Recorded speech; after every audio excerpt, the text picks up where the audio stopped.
FedEx Flight 705. Positive rate. Gear up, please. A routine trip from Memphis, Tennessee to San Jose, California. Little do the crew know they will soon have to defend themselves against a determined attack intended to kill them all.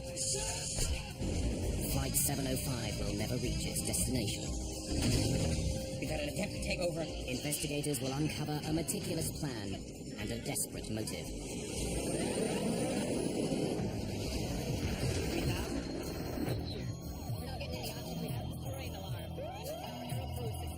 We are in an emergency.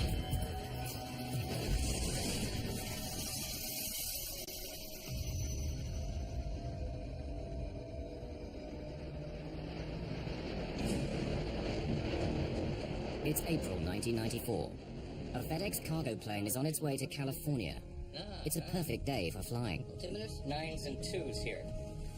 But behind the cockpit, in the galley area, a disaster is about to unfold. The pilots of FedEx Flight 705 are seconds away from an unprecedented situation.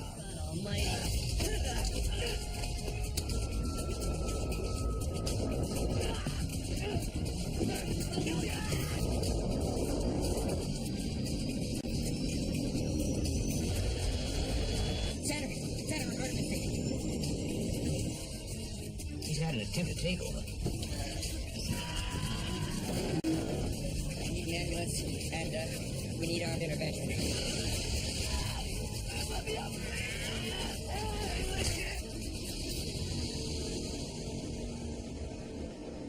April the 7th, 1994.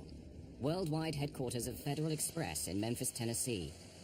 Servicing 171 countries, the company delivers over 2 million packages per day and works to a tight schedule. Flying conditions are perfect at the Memphis airport. FedEx Flight 705 to San Jose, California is preparing to depart with the 3-man crew. Has the afternoon flight to San Jose got any jump seaters on it? None at all? 42-year-old Auburn Calloway is a flight engineer. He hopes to hitch a ride on Flight 705 for pressing personal reasons. Thanks. Employees have the privilege of free rides. They're known as jump seaters. 39-year-old flight engineer Andy Peterson is the first of the flight crew to arrive on the plane. Andy Peterson, Auburn Calloway. He's surprised to find Auburn Calloway on board. My first thought was, well, scheduling has gotten, it's also called someone else out for the flight, and now we've got 2 engineers, so I said hey to him and then asked him if he was going to be riding out to San Jose with us, and he said he was going to ride the jump seat out. Peterson, a 5-year flyer with FedEx, finds something unusual during his pre-flight check. The breaker switch of the cockpit voice recorder, or CVR, is in the off position. Puzzled, Peterson resets it. The CVR records all in-flight voice communications. It's a crucial tool for investigating air disasters. No large commercial airliner is allowed to fly without one. The cockpit voice circuit breaker, it had popped out, which meaning the power's off to the cockpit voice recorder. So I'd never seen that before, and I thought, well, that's kind of weird. 49-year-old pilot David Sanders and 42-year-old co-pilot James Tucker are next to board and prepare for departure. You mind if I hop around you guys, California? No, not at all. I don't see any problems today. Everything looks good. You play the guitar?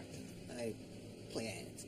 He was very cool, calm, collected, nothing indicating anything was amiss. Actually, noticing there was a guitar case off to the right in front of the 9G net. But I couldn't wait to get in the cockpit and start going through cockpit checks because we had a lot to do. But something was amiss. They didn't know it, but Calloway had originally been scheduled to be the flight engineer on this flight. However, he and his crew had exceeded their flying hours by just 1 minute the previous day, so they'd been replaced. But Calloway was determined to make Flight 705 no matter what. I used to fly. Nuts and bolts in it? Yeah. When I came back out on the airplane and went back up to the cockpit, I noticed that circuit breaker had popped out again. So I reset it and decided that I would see if it would stay in. Instead of calling maintenance at that time, that I'd just wait and see if it popped back out, that I would call maintenance, because that is a no-go item. If the CVR is turned off, there will be no audio record of the events aboard Flight 705. The crew is flying together for the first time. Both Tucker and Sanders are ex-Navy. Sanders has been with FedEx for 20 years. James Tucker, who has a wife and 3 children at home, has been with the company for 10 years. None of the crew know Calloway or his reasons for being on this flight.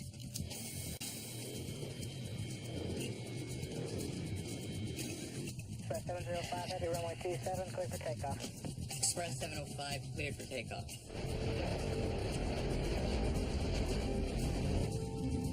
Positive range. Gear up, please. FedEx Flight 705 is airborne and westward bound. The weather to California is clear, and if all goes as planned, they'll be back home within 10 hours. But back in the cargo area, Auburn Calloway is launching a different plan. A plan he's been shaping and reshaping for several days. Like the brilliant chess player he is, Calloway has thought out all his moves. Being bounced from the crew of Flight 705 today was an unexpected glitch, but nothing he can't cope with.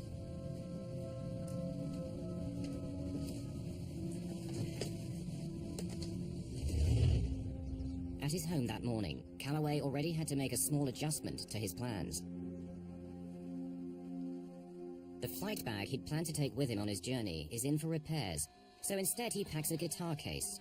As a company employee, he's unlikely to be searched, and a guitar case seems innocent enough.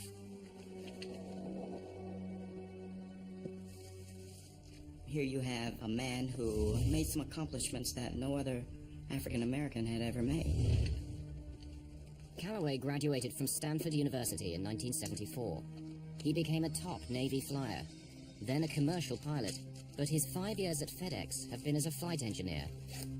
He was highly intelligent, a driven person to accomplish goals, and had before him an opportunity of a tremendously positive career. He was married and had children and family, and it just seemed as though he was almost part of the true American dream, just about, the American family. Before leaving for the airport, Calloway put some important documents on his bed. Among them, his last will and testament.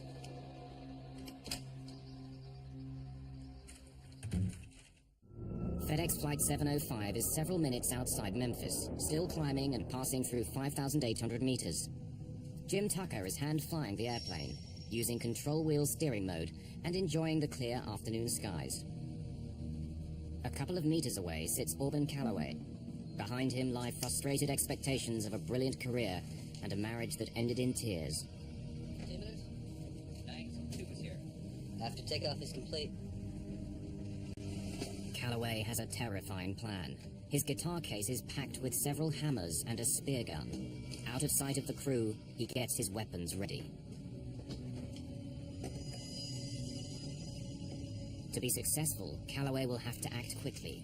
Speed and strength will be critical. Calloway is a former Navy pilot and a martial arts expert, so speed and strength come as part of the package.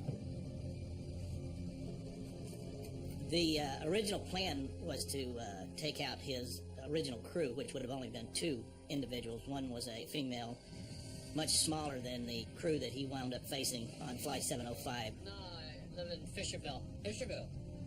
Great spot. I had the cockpit door locked open. I noticed that Calloway was walking up into the cockpit. I just caught him out of the corner of my eye and basically saw his, his arm coming up, and I thought, well, he's just coming up to sit and talk with us for a while.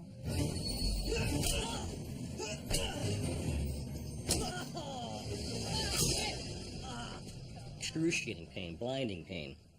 So much, in fact, that I never lost consciousness, but I lost useful consciousness for at least 45 seconds. The crew is in shock and confused.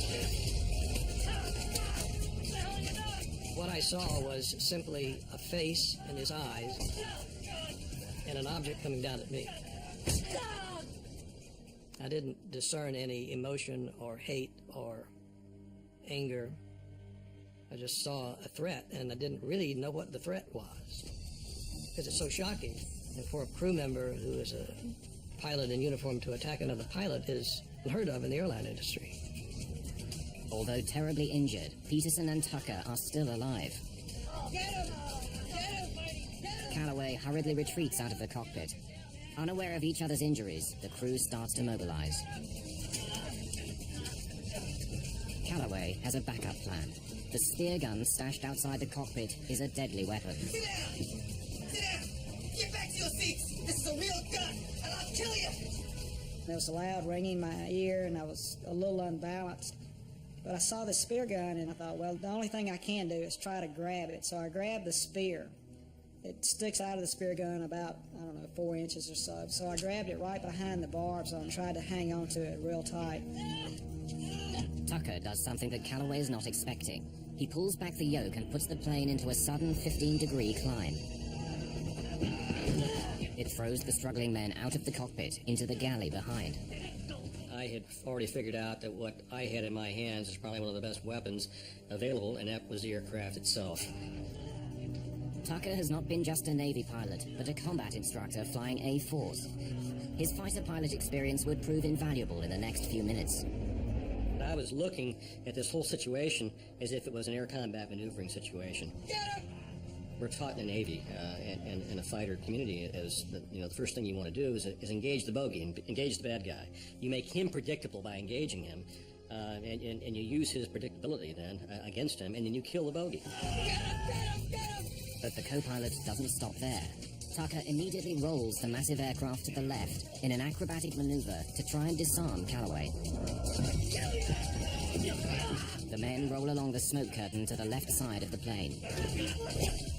I knew that I had to do something very abrupt, very, very rough, and something that he would not be expecting.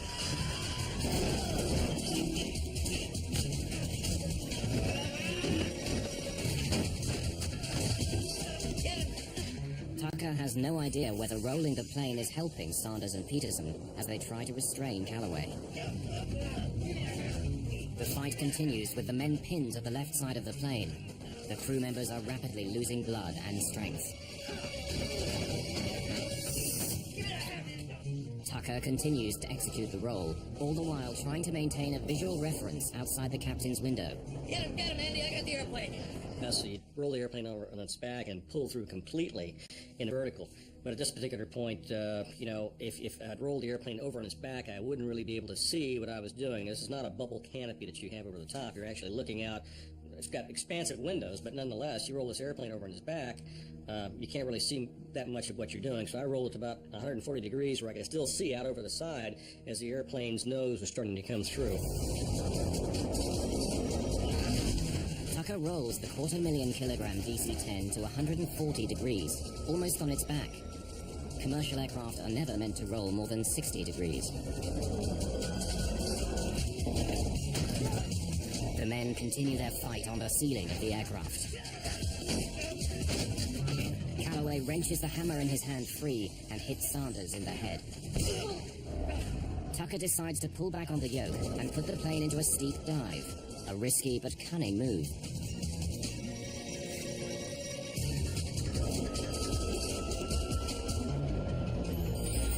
The G-force of the dive pushes the men back along the ceiling to the smoke curtain. The plane is traveling at a very dangerous speed. Tucker is making demands of the aircraft for which it was not designed. DC-10s are never meant to be flown past 695 kilometers per hour. Tucker is over 800 kilometers per hour. No DC-10 in history has been flown so fast and survived. The airspeed indicator was maxed. It was all the way to what we call the barber pole. It couldn't go any faster, but you could tell that you were going quite a bit faster because of things you don't normally hear in a jet that size, and one is the incredible amounts of sound, of wind coming across the cockpit. The plane approaches supersonic speed. With the increased airspeed, the airflow over the stabilizer becomes disrupted. The elevators begin to flutter back and forth.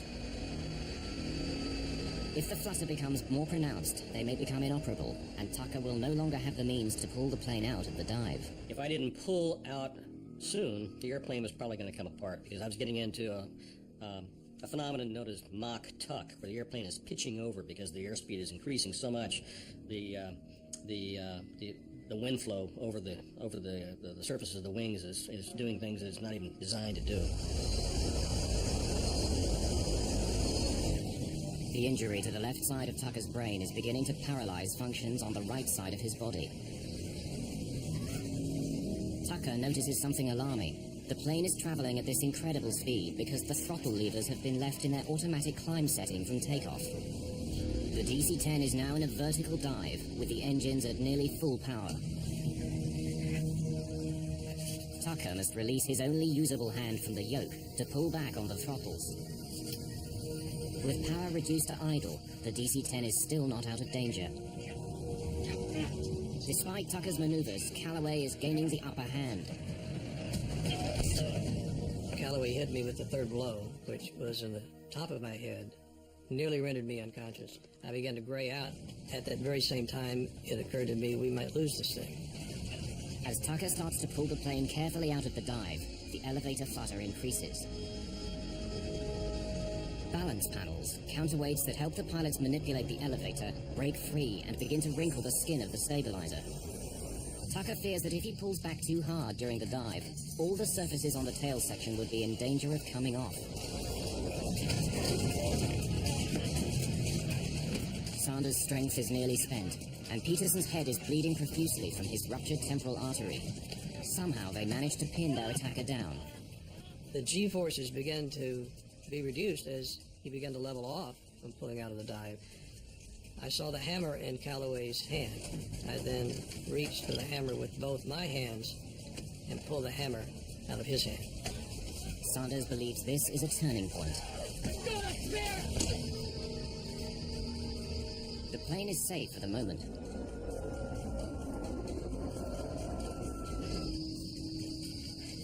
About a minute after the attack begins, Tucker finally has a chance to radio Memphis. Center, emergency. Air traffic controller Kent Fleshman and his trainee receive Tucker's emergency request. Aircraft emergency, say again? Aircraft emergency, say again? Listen to me. It's Express 705. I've been wounded. We've had an attempt to take over aboard the airplane. Give me a vector, please. Back in Memphis at this time. Hurry. Express 705, fly heading 095, direct Memphis. 095, direct to Memphis. Get me an ambulance and alert the airport facility. Hey, Memphis, you still with me? Affirmative 705, descend and maintain 10,000. Fleshman takes action in case the hijacker has a gun. If he can get the plane below 3,000 meters, a bullet hole in the fuselage will not cause explosive decompression.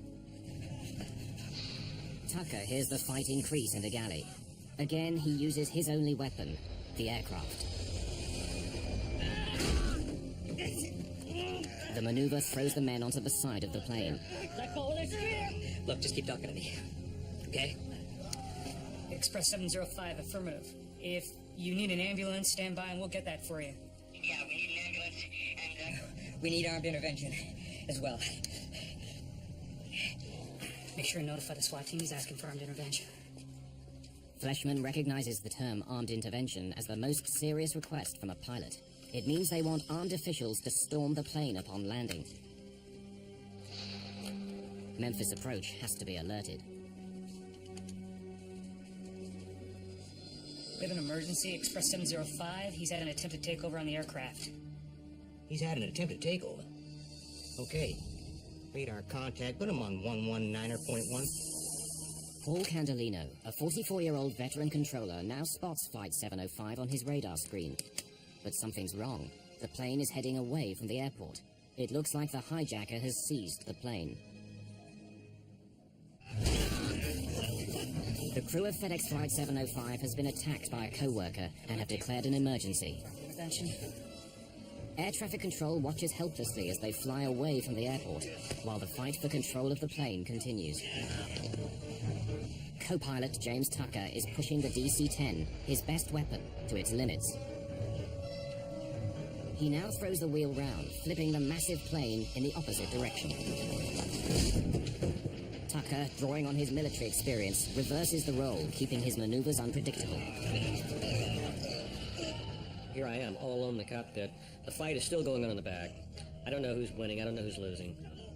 That was about the only time I really had time to be frightened, and it was a very horrifying situation at that point, thinking that quite possibly Auburn was winning. 3.5 minutes after the attack, though pinned and injured, Alden Calloway will not relinquish the spear. The anger was coming in then, and so when I hit him, it was with the intent to disable him and eliminate his ability to fight. Not kill, but to injure him sufficiently that he could fight no more. So when I swung the hammer, it was with all the strength that I had. Sanders and Peterson momentarily subdue Calloway. Hold on, autopilot. They get back here. The captain's yelling at Tucker to come and help, but he's the one flying the plane. I've contacted Memphis Approach on 119.1. They are aware of your emergency. Request a single frequency approach. Single frequency approach, roger. We'll pass that along. 119.1. Put it on autopilot. Come on, Jim, get back here. But you have to understand that that's probably the strangest request that I've ever had, come my way, because here I am, the only one up front in the cockpit. Now, and for me to go ahead and get up and go to the back means I've got to, first of all, stand up, which I didn't know until the particular time I tried to stand up. It was very, very difficult to do so. Jim Tucker, with a fractured skull and only one side of his body functioning, puts the plane on autopilot and struggles out of his seat to help. Hey, wait a minute, I'm coming. But the plane's gyros haven't stabilized sufficiently for the autopilot to take over. Okay. Now, no one's flying the... 705 Heavy, how do you hear? Paul Candelino tries to establish radio contact with Flight 705, but there's no response. Their radar screens show the aircraft turn to the north, then the west, finally southwest, heading away from the airport. There's only an eerie silence. Anything could be happening on board the plane. So I stepped into the forward cargo area. I was absolutely amazed at what I was seeing. All three of the individuals are completely covered with blood. Auburn and Calloway on his back. There are papers everywhere in the back. You can see where the jump seats, which is just a normal commercial airline seat, has had the covers torn off. There's bloody footprints on the top of the ceiling. There are coats that have come out of closets. It's total carnage in the back. Sanders has disarmed Calloway and handed the spear to Tucker. You move out to it. You keep him contained. I'm going to get the airplane. Go get the airplane. They decide that Sanders, the captain, should fly the plane back to Memphis. Take this. Tucker wants the weapons as far away from Calloway as possible and asks Sanders to take them with him to the cockpit. In an emergency situation, it's expected that the captain of the airplane will fly the airplane. I was in somewhat of a daze because of the fight. I wasn't sure of the direction of the airplane.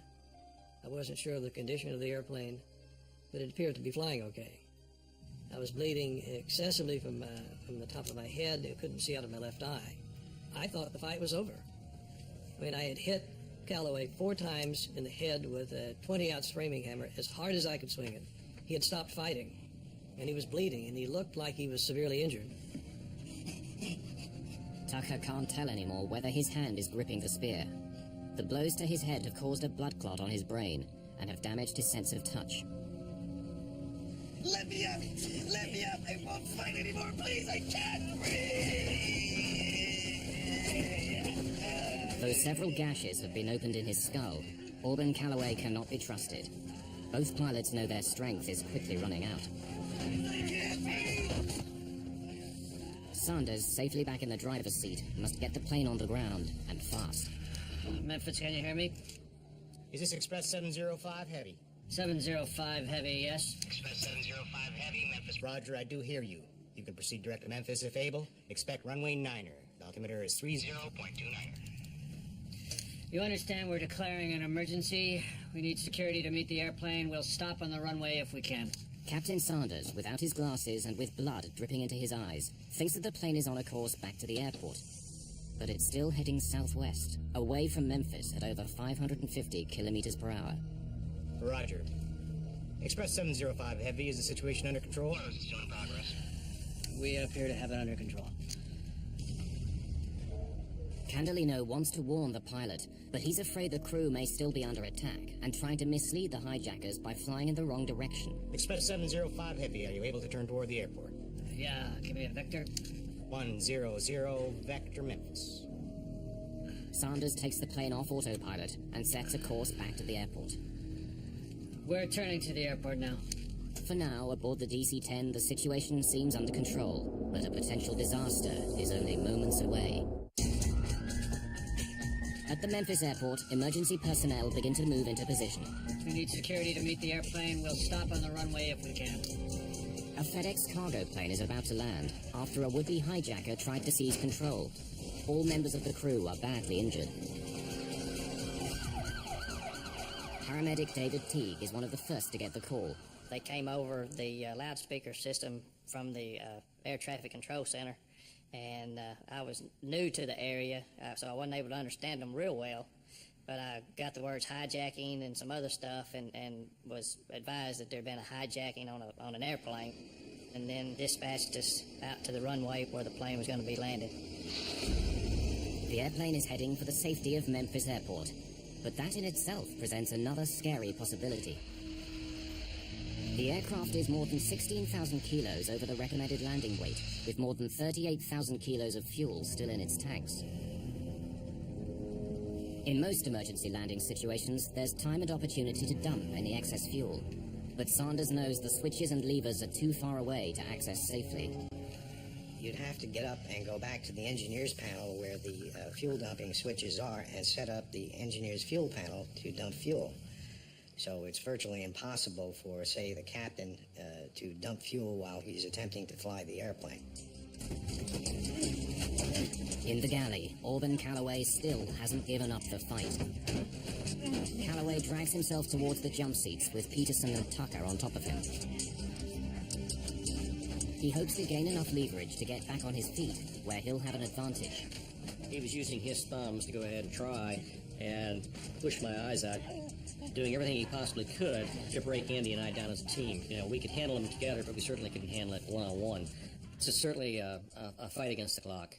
Auburn's getting stronger.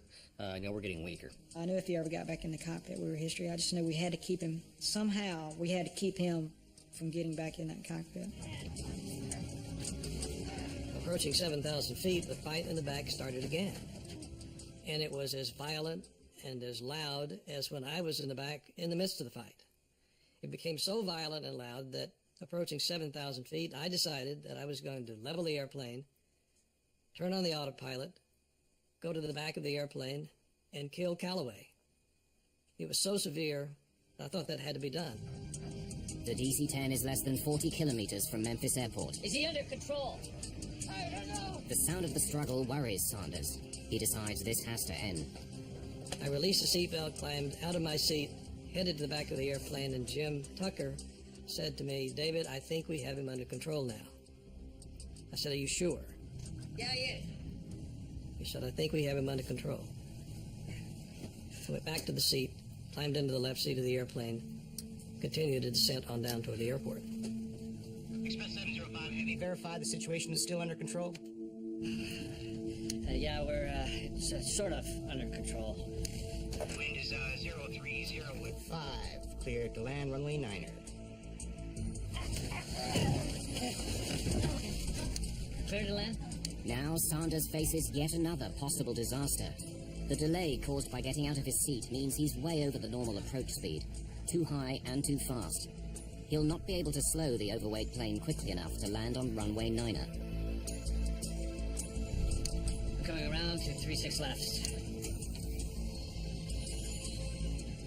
Runway 36 left is longer at 2,800 meters, but it's perpendicular to his flight path. To land there, he needs to make a series of turns. Reasonable maneuvers for a fighter jet or a crop duster, but for an overloaded DC-10 with an injured pilot, nearly impossible. First, he must turn 90 degrees to the right, fly parallel to the runway, and then execute a tight 180-degree turn. Okay, Express 705 Heavy, runway 36 left, cleared to land. Cleared visual approach, 36 left. Wind is 050 at 8. Sanders must ignore the computer warnings and push the plane beyond normal operating limits. The plane is nearly on its side. All of a sudden, he just turned it up on its wingtip, looked like a fighter jet, and put it in a real tight turn, and then disappeared down behind the terminal. When he got down low enough, we couldn't see him. And at first, I thought he might have crashed because there was some construction going on on the airport at that time, and there was some smoke coming up south of the terminal, kind of where we were going. A hammer is lying in the galley. The men struggle to reach it. This could be Calloway's last chance to gain control.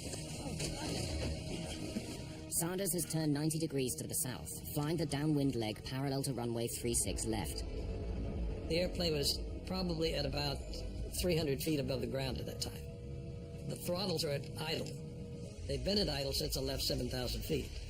That's an extremely unusual engine power setting to land a big airplane. You always land, make the approach with power on, a lot of power on.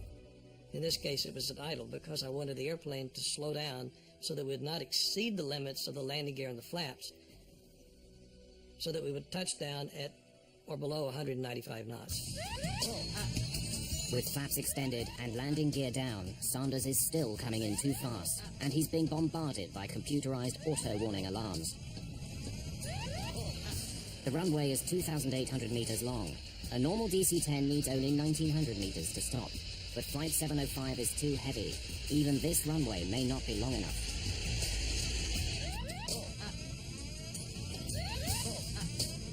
Peterson manages for the first time in the fight to get hold of a hammer, but is extremely weak due to blood loss. You gotta hit him, Andy! You gotta hit him! I was almost like pleading with him, and I told him, I said, Andy, you got to hit him. He's about ready to take us down. And I guess I gave him kind of a blank stare of, what are you talking about? And he looked at me real stern, like a father would look at his son, saying, you've got to do this. And he said, hit him.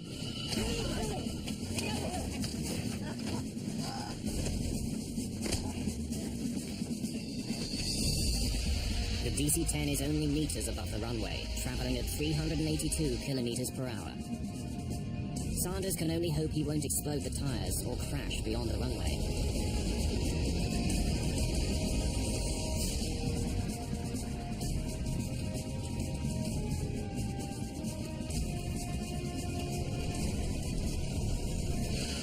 Luckily, all 10 tires withstand the landing impact. Captain David Sanders has landed the plane with only 300 meters of runway to spare. The crew of Flight 705 is safely on the ground, but not out of danger.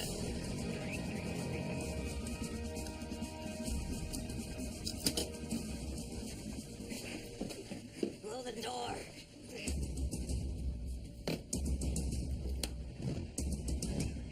The chute is covered with kind of a talcum powder, so it won't stick when it needs to be deployed, but it made it slick trying to go up. The police and firemen tried to climb up the slide. One fireman made it almost all the way to the top, and I leaned out the door of the airplane and pulled him on board. Who's the bad guy? That's the attacker. There was blood all over the floor, all over the ceiling. The seats in the little area were just covered with blood. You got any handcuffs? If not, you better get some, because that son of a bitch is still dangerous. I need handcuffs. Can you throw me some handcuffs? Teague is thrown a pair of handcuffs.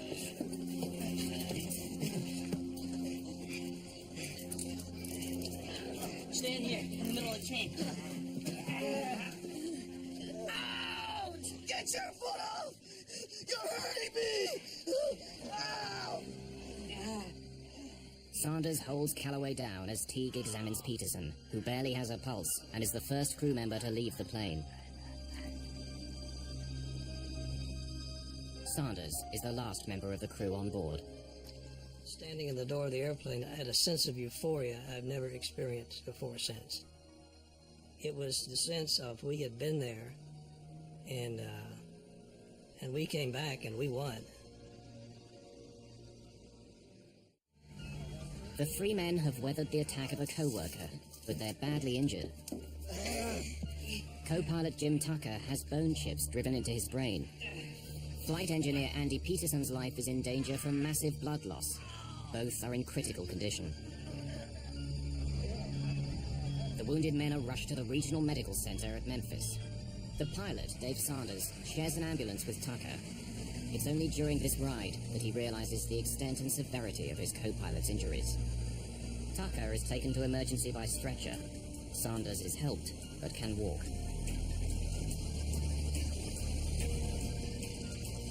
Restrained and under guard, Calloway is also taken to the same emergency facility.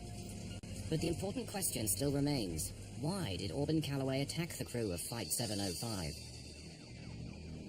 The full story is beginning to unfold. Divorced in 1990, Auburn Calloway still tries to support his ex-wife and their 2 children, and wants to secure their financial future. He was very interested in the welfare of his children, very interested that they not live the kind of childhood he had lived. The evidence for a suicidal mission against FedEx grows as investigators search the aircraft and find a letter to Calloway's estranged wife.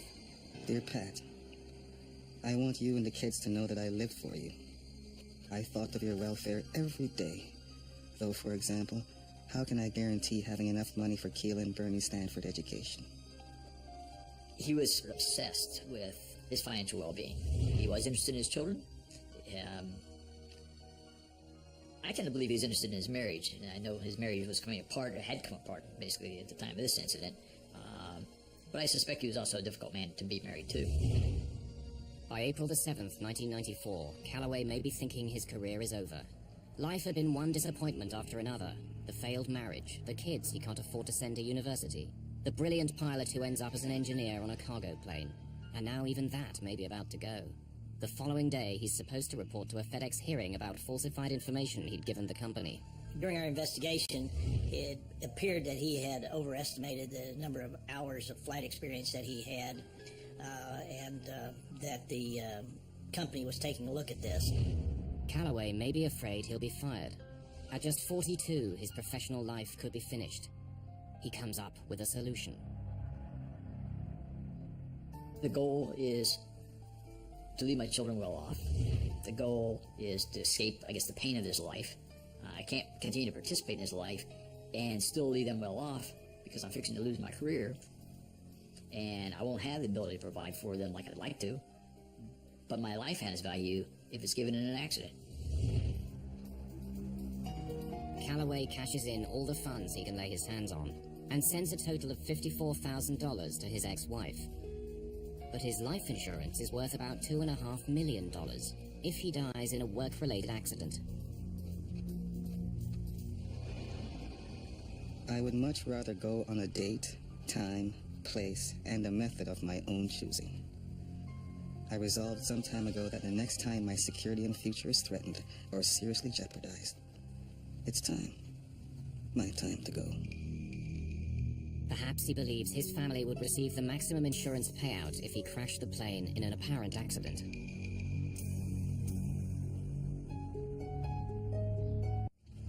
If this was Calloway's idea, he was planning it perfectly. He was armed with unusual weapons for hijacking, hammers and a spear gun. After injuring the crew, he could take control of the plane. A bomb or gun could leave traces of the scene of a crash, but if investigators found a spear gun or hammers, it would be very difficult to tie them to an attack on the crew. I believe it would have been impossible to tell the difference in the type of injuries that a hammer would have made with the type of injuries that you might sustain in a large crash. Auburn had spent the week leading up to this incident preparing to die and basically get his affairs in order. Calloway even goes to a lawyer to change his will before boarding the FedEx flight. He left his will and testament on his bed so that it would be easily found. For any crash to look like an accident, there is a key obstacle: the plane's cockpit voice recorder. Switching off the CVR's power would disable any recording. I think she'll fly. All the nuts and bolts in it. Yeah. If Peterson in his pre-flight inspection discovers the thrown switch, it would be a setback. But Calloway would know he simply has to fly the airplane for half an hour. That's the length of the tape's recording time. After 30 minutes, any incriminating recording would be gone forever. I think he was going to do something very, very horrible with it.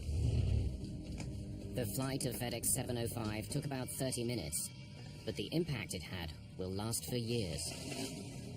He was convicted of attempt aircraft piracy, an offense that carried a minimum of 20 years confinement and up to life in prison.